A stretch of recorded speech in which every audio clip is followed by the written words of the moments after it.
Hello and welcome. आप देख रहे हैं गेम चेंजर्स। मैं हूं धीरज।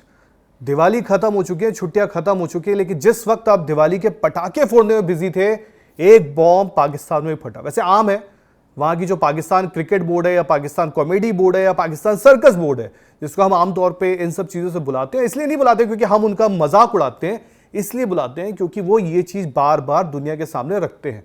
अब पाकिस्तान में आपने देखा कि एक टाइम ऐसा था कि कोच ऐसे बदले जाते थे जैसे सुबह कुछ अलग आपने कपड़े पहने और शाम को घर से जब निकल रहे हैं तो कुछ अलग कपड़े पहने।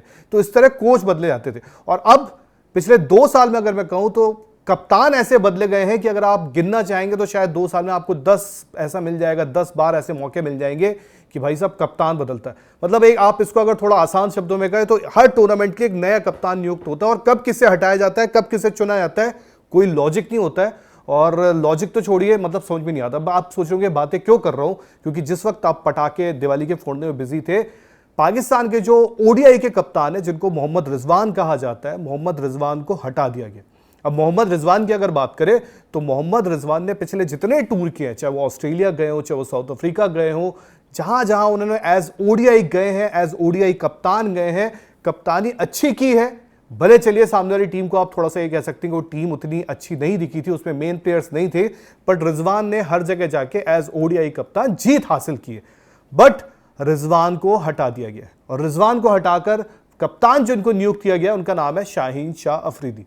अब बड़ी अजीब सी बात है कि ये वही शाहीन शाह अफरीदी जिनको आपको याद आएगा न्यूजीलैंड का दौरा था, तब इनको T20 का कप्तान बनाया गया था। और जब न्यूजीलैंड के दौरे में शाहीन शाह अफरीदी गए थे, वो 4-1 से T20 की सीरीज हारे थे और अच्छे सुलझे हुए इनके खिलाड़ी हैं। आप ये कह सकते हैं कि इकलौते ऐसे खिलाड़ी हैं जो इनके बैटिंग भी अच्छे कर लेते हैं और बॉलिंग भी अच्छी कर लेते हैं, जो टिपिकल पाकिस्तान हम पुराने जमाने में देखते थे, जो अब्दुल रजाक वगैरह का युग होता था, जिस वक्त हम उनको बैटिंग करते देखते थे। तो इनके पास वो सारी कला है। जब इनकी टीम T20 में फंसती है तो ये बैटिंग भी अच्छी करते हैं और बॉलिंग भी करके कहीं ना कहीं दे देते हैं। अब इनको ओडीआई का कप्तान नियुक्त किया गया। अब ये बड़ी अजीब सी बात है क्योंकि फिलहाल पाकिस्तान की जो टीम है वो साउथ अफ्रीका के साथ दूसरा टेस्ट जो है वो खेल रही है। पहला टेस्ट जीत चुकी है और आपको पता है कि उनको जो टेस्ट के कप्तान है वो शान मशहूद है। T20 में आपने देखा ही था, अभी एशिया कप चला था, उनके जो कप्तान है सलमान अली आगा है। अब ओडीआई में जो उनके कप्तान थे वो रिजवान थे। और रिजवान की सबसे हैरानी वाली बात है कि रिजवान ने रिजल्ट आपको अच्छे लाकर दिए थे, अच्छे रिजल्ट आपको लाकर दिए थे। और एक ऐसा रिजवान के साथ ये भी था कि हर कोई टीम में उनको पसंद भी करता था, उनकी बातें भी करता था। और सबसे बड़ी बात है, जब रिजवान को हटाकर शाहीन शाह अफरीदी को कप्तान बनाया गया, तब शाहीन शाह अफरीदी को याद होगा आपको T20 वाला जो मैंने आपको मसला बताया, T20 में जब उनको हटाया गया था तब ये कह के हटाया गया था कि यार इनका ना वर्कलोड दिखना है। जो आपको पता है एक आम तौर पे भाषा होती है, अगर आपको किसी को हटाना है तो कुछ ना कुछ रीजन देने होते हैं। तो उनका वर्कलोड मैनेजमेंट को देखते हुए कहा गया था कि यार इनको ना हम कप्तान इसलिए नहीं रख सकते क्योंकि वर्कलोड दिखना पड़ता है। लेकिन वापस से उनको नियुक्त किया गया। अब आपको पता है कोच भी वहां बदलते रहते हैं। आपको याद आएगा इस वक्त जो उनके कोच है माइक हैसन है, उसके और पहले जाएंगे तो आकिब जावेद भी थे, थोड़ा सा नजर आया आपको, चलो वो इंटरिम टाइप के थे। उसके पहले जेसन गिलेस्पी, और अगर आप पहले जाते रहेंगे गैरी कर्स्टन, सकलेन मुश्ताक, फिर मतलब ऐसी लाइन है कि आप जाते जाएंगे मिसबा उलग। तो कोच जो इनके आते हैं बदलते हैं, जिस तरह आते हैं जिस तरह जाते हैं। और ये निकल कर आ रहा है, जो ऑफिशियल ये निकल कर आ रहा है कि जो कोच है माइक हैसन वो चाहते हैं कि शाहीन शाह अफरीदी कप्तान हो, उनका ये कहना है। पर अंदर खाने जो बात चल रही है वो ऐसा है कि थोड़ा सा जो हेड है, आपको तो पता है उधर के मोहसिन नकवी जो हेड है, जो पीसीबी के हेड है, जिन्होंने हमारी ट्रॉफी रख ली थी एशिया कप वाली, वो थोड़ा शाहीन शाह अफरीदी के फेवर में नजर आ रहे हैं। तो वो ये चाहते थे। तो बड़ी अजीब सी बात है कि जब आपका अगर कोई कप्तान अच्छा कर रहा हो तो उसको हटाया जाता है। मतलब एक बात होती है पॉलिटिक्स की।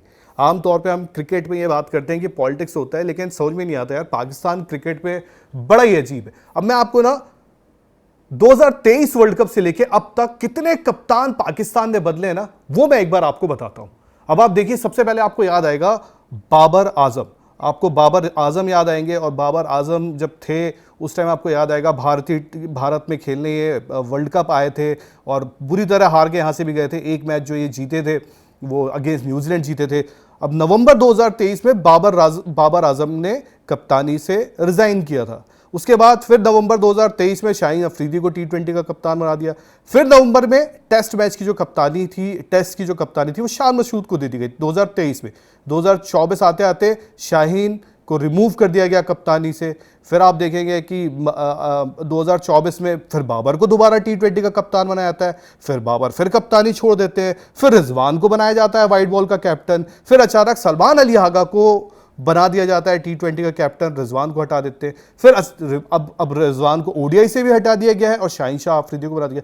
तो मतलब पिछले 2 साल में अगर आप देखें तो तकरीबन 10 बार कप्तानी का उथल पुथल देखने को मिल चुका है। एक शान मशहूद को आप कह सकते हैं कि जब से उन्हें टेस्ट का कप्तान बनाया गया है उन्होंने अपनी जगह बरकरार रखी है।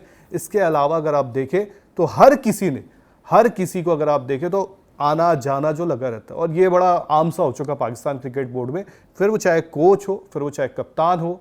बट खैर यही पाकिस्तान है और यही उनकी हालत है। अब आपको क्या लगता है? आपको वीडियो पसंद आए तो लाइक करें और चैनल को सब्सक्राइब करें।